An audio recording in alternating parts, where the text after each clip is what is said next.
Hello everyone, I'm Pooja Chauhan. I'm working as an HR head and welcome to my YouTube channel. And अब मैं videos में HR से जुड़े real experiences बताऊंगी.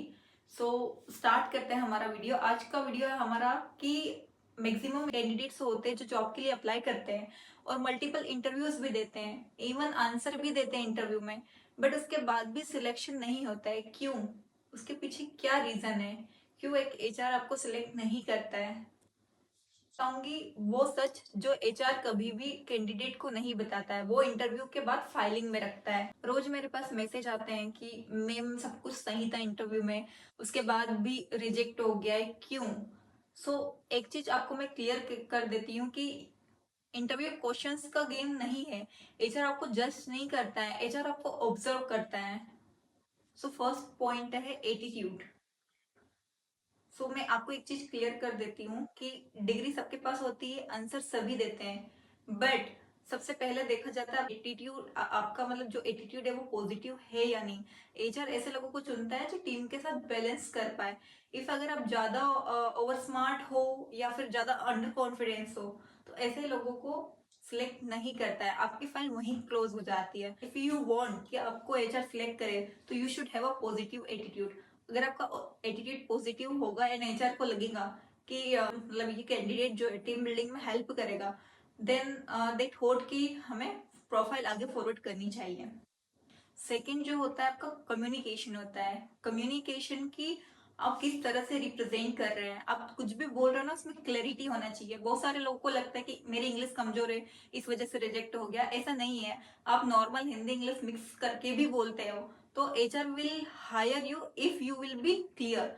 आप अगर क्लियर कम्युनिकेशन दोगे, आपका जो पॉइंट है वो आप क्लियरिटी से रखोगे, तो एचआर आपको हायर करेगा. कम्युनिकेशन का मतलब होता है कि आपको जो कम्युनिकेशन स्किल्स है वो ऐसी होनी चाहिए कि आप जो बोलना चाह रहे हो वो सामने वाले को एक्सप्लेन कर पाओ, इंटरव्यू में आप क्लियर कर पाओ. इंटरव्यू में बिल्कुल क्लियरिटी होनी चाहिए कम्युनिकेशन में.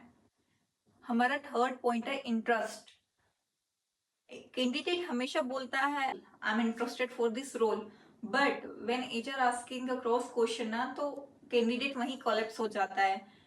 कैंडिडेट फेक इंटरेस्ट दिखाता है. इफ अगर आपको उस चीज में इंटरेस्ट नहीं, आपको उस चीज का नॉलेज ही नहीं है एंड आप फेक बता रहे हो, so that will be create a problem for you. जो भी आप इंटरव्यू में क्लियर रखो, कोई भी फेक चीज या फेक आंसर्स मत दो. जो भी आप क्लैरिटी से क्लियर आंसर दोगे, so you will be selected. HR वहीं पर आपकी फाइल क्लोज कर देता है इफ यू विल, अगर एचआर को लगता है कि आप फेक आंसर दे रहे हो. फोर्थ है एक्सक्यूज.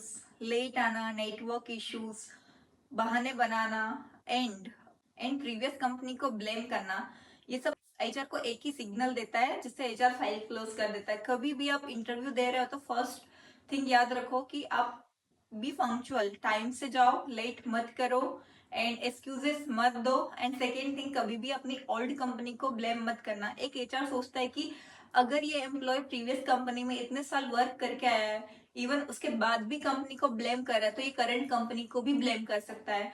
तो आप ये सभी मिस्टेक्स मत करिएगा कभी भी इंटरव्यू में. अगर आप चाहते हैं कि एचआर की फाइल में पॉजिटिव रिस्पॉन्स लिखा जाए, तो आप ये चार चीजें हमेशा याद रखिएगा. फर्स्ट है ऑनेस्ट एटीट्यूड. आपका एटीट्यूड पॉजिटिव और ऑनेस्ट होना चाहिए, बिल्कुल भी फेक और नेगेटिव नहीं होना चाहिए. अगर आपका एटीट्यूड पॉजिटिव एंड गुड रहेगा, सो एचआर सोचेगा आपको हायर करने के लिए. सेकेंड होता है आपका कम्युनिकेशन. आपका जो कम्युनिकेशन है वो प्रॉपर एंड क्लियर होना चाहिए, जो एचआर समझ पाए. थर्ड, आपका जो है इंटरेस्ट, आपका जो रियलिटी में इंटरेस्ट है वो दिखाओ. आप कभी भी फेक इंटरेस्ट मत दिखाओ. आपका जो रियल इंटरेस्ट है वो दिखाओगे तो there will be a chances for selection. And fourth है एक्सक्यूज. कभी भी इंटरव्यू में एक्सक्यूजेस मत दो. एंड लास्ट में एक और बात बोलना चाहती हूँ कि कभी भी आपसे एक एचआर लास्ट में एक क्वेश्चन पूछता है, any questions you want to ask. So if अगर आप नो बोलते हो ना, it will be impact negative. आप उस समय क्वेश्चंस पूछ सकते हो, आप कुछ भी क्वेश्चंस पूछ सकते हो, जो भी आपके माइंड में आप पूछ सकते हो, अगर आप आपका प्रॉपर कॉन्सेंट्रेट है तो. ये सारी चीजें हेल्प करती है आपका सिलेक्शन में. अगर आप भी चाहते हो कि आप इंटरव्यू में सिलेक्ट हो, तो ये सारी चीजें रिमेम्बर रखिएगा. समझ में आया कि एचआर का दिमाग कैसे काम करता है, कैसे एचआर एक कैंडिडेट को सिलेक्ट या रिजेक्ट करता है. तो कमेंट करो HR ट्रूथ। एंड अगर आप भी इंटरव्यू क्रैक करना चाहते हैं या कोई भी गाइडेंस चाहते हैं या इंटरव्यू से रिलेटेड कुछ भी पूछना चाहते हैं तो comment in my section. And follow करिए HR कोर टॉक्स, ताकि मैं आपको HR से रिलेटेड जो भी अपडेट शेयर कर सकूं, क्योंकि बात यहाँ पहले सच की होती है।